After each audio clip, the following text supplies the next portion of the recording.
Hey, what's up guys? Welcome back. In this video, let's take a look at how the matrix addition works.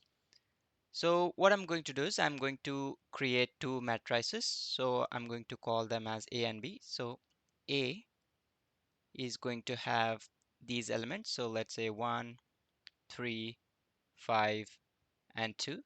Okay, so these are the values of matrix A. And now let's create matrix B. And this matrix is going to have these values. So let's say 5 and 4, 6, and let's say 3. Okay, these are the values of matrix B. And this matrix A is of dimension 2 cross 2, where this 2 indicates the number of rows and this 2 indicates the number of columns.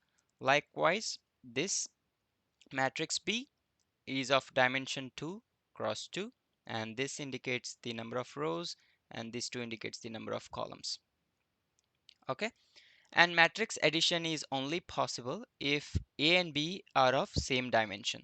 Okay, if they are different, then we cannot compute the matrix addition. Okay, so let us see how this matrix addition works. So let's say we have this operation A plus B. Okay, we'll create an empty matrix here. So what we do is we add first value with the first value of matrix B and the second value with the second value of matrix B, the third value with the third value of matrix B, and the fourth value with the fourth value of matrix B.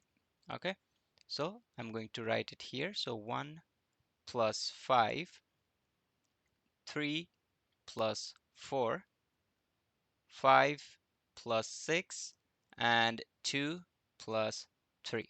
Okay, and let's write that here. A plus B equals, this is going to be 6, and 3 plus 4 is 7, and 5 plus 6 is 11, and 3 plus 2 is 5.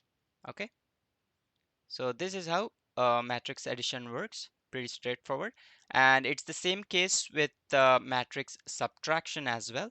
Instead of adding, we subtract them. Okay, so it's going to be like that. So A minus B, and we will subtract 1 with 5, 3 with 4, and 5 with 6, and 2 with 3. I just realized that all these values are going to be negative. So 1 minus 5 is minus 4, and 3 minus 4 is minus 1, 5 minus 6 is minus 1, and 2 minus 3 is also minus 1. Okay, this is how matrix subtraction works. So that was about the matrix addition. In the next video, let us take a look at how the matrix multiplication works. It is a little bit different when compared to matrix addition. Okay, I'll see you there.